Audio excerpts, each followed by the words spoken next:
Hi, my name is Kevin Ross, and I've been a business owner for 28 years. And I kind of decided it was time for me to share some of the wealth and knowledge that I've learned over the years to people who may want to start a business and give you some tips and tricks that you may need to know in order to make sure you don't make a lot of the same mistakes that I made. So, first and foremost, what is the possibility that you might be an entrepreneur?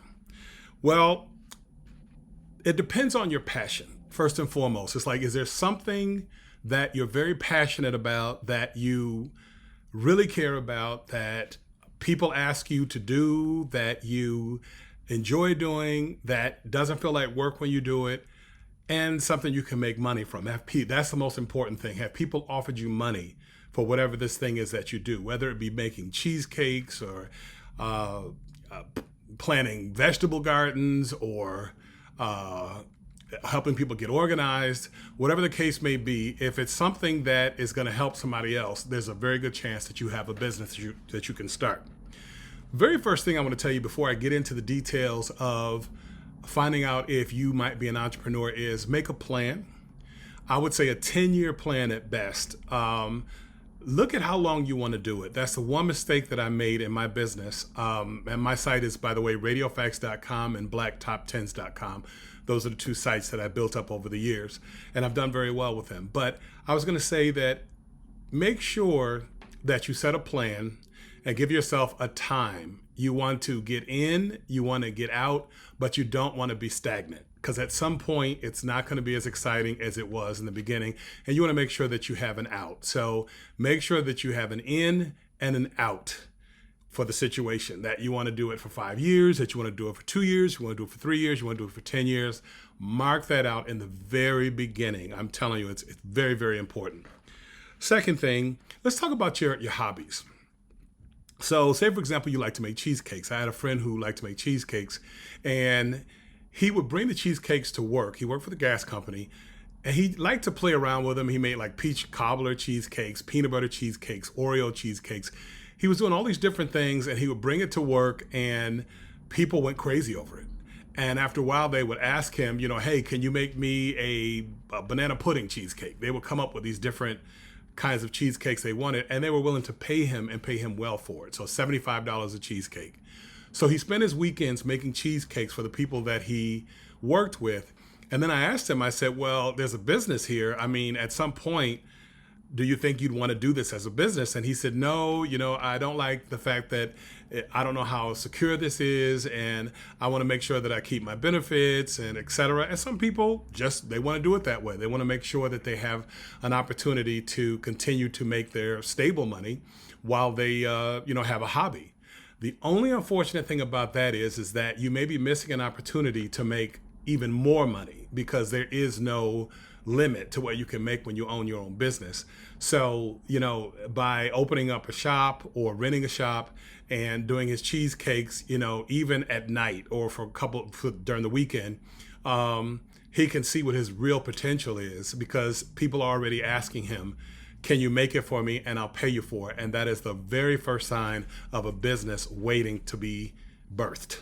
So that is a good sign that you are in a good position. If you have a hobby, or if there's something that you like doing. And here's something else. If it doesn't feel like work, that is so important. It's like, if you make a cheesecake, or if you, help older people, if these are things that you're truly passionate about, it'll never feel like work. It'll feel like it's your purpose. And that is what an entrepreneurship should be about. A purpose, filling a void, helping people, and making money at the same time. If you're doing it to make money, let me point this out, it's probably not going to work. If you're going in just because, hey, I can make a lot of money doing this, it's probably not going to work. You have to have some passion about it.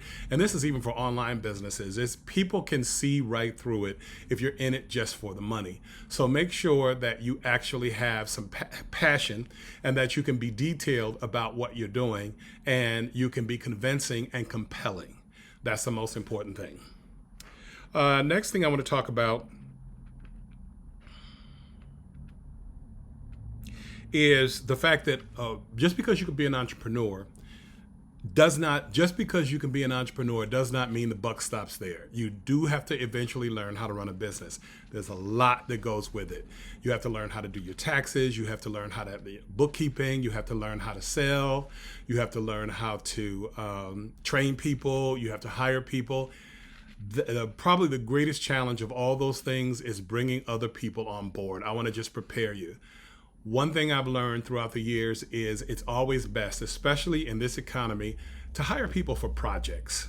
You know, if you have a project that you can hire them for versus hiring them full time, that's probably going to be a better bet for you, because everybody's attention span is so short today, and they want to be in and out, and they lose interest very quickly.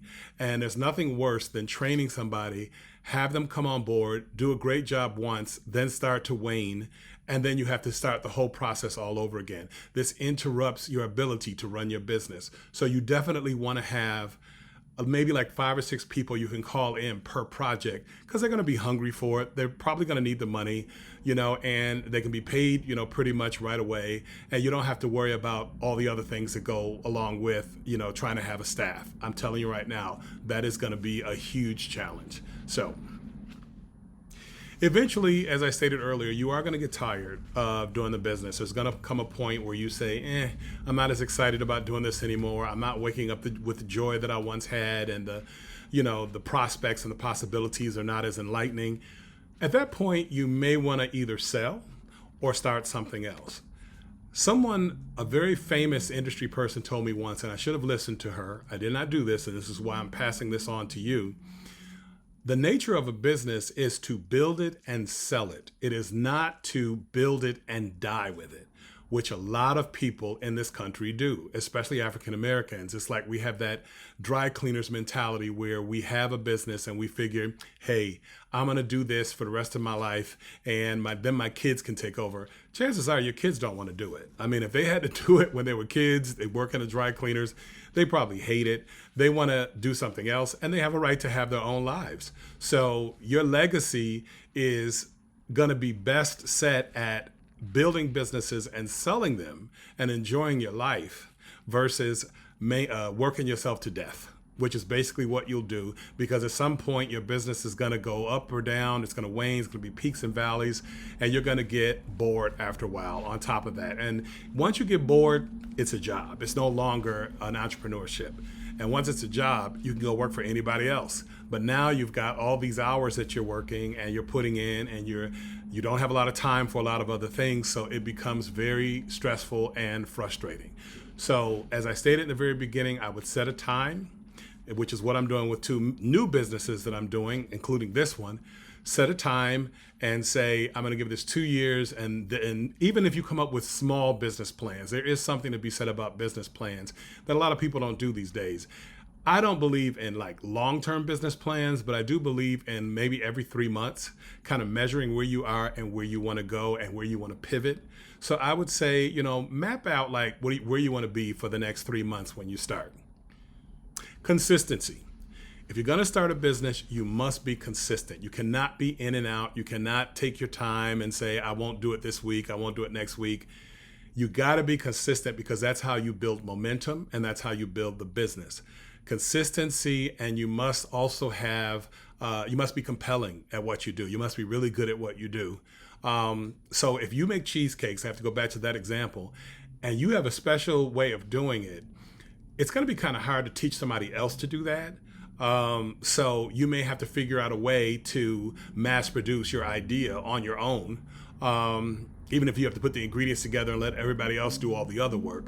But if it's something like food, or if it's a recipe, or if it's something people really enjoy, it's a little tricky. It's not impossible, but it's a little tricky to get people to do it the way that you do it. That's going to make people come back for more and more. So just keep that in mind. Using or finding ways to mass produce and getting in and out as quickly as possible is going to be the most important thing for your business in order for you to be successful. And I have a theory. The least effort, the least amount of time, and the greatest return. How can I do that? And if you keep those 3 things in mind, least effort, least amount of time, and the greatest return, then you're going to look at everything that way, and you're going to save a lot of time. And time is everything. It is money. It is your friendships. It is your relationships. It is your sales. It is training people. It is building the business. Time is basically, it encompasses, it's the umbrella to all those things. So make sure you use your time wisely. How do you get started? I would say the best way to get started is to be serious about it. It's like have a pivot where you just go in and, for example, with the cheesecakes, I'm sorry, I have to go use that again. If people are asking for it, that's a pivot indicating that there's a possible business here. There may be other businesses that, like I said, gardening earlier, or caretaking, which is in huge demand. If you're good with older people and you don't mind taking care of people, you can make a lot of money and have a lot of success doing that. I'm going to take that back about a lot of money. I want to say that you can have a lot of success because the money is always last. It's what you're passionate about first.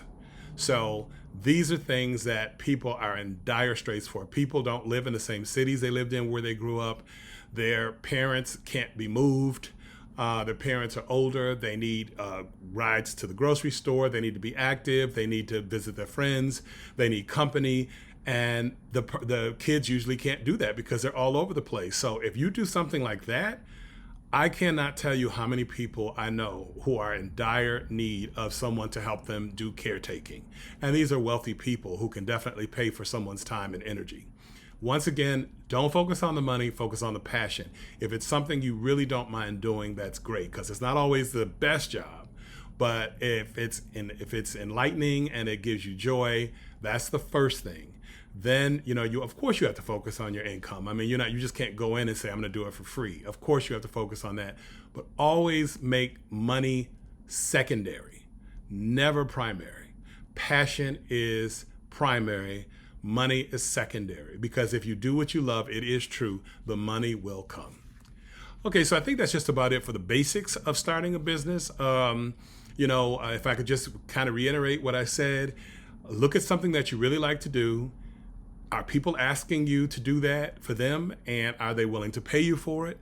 And when you do it, are you free of any stress?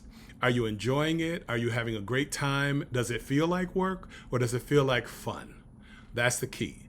These are the indications that you could be an entrepreneur. That's it. Thanks for listening. Please hit the subscribe button at the bottom so I can make more of these videos for you and tell you a lot more about what it takes to run a business and some other things I'd like to discuss with you from my own personal experiences. My name is Kevin Ross. Thank you very much for listening, and I'll talk to you soon.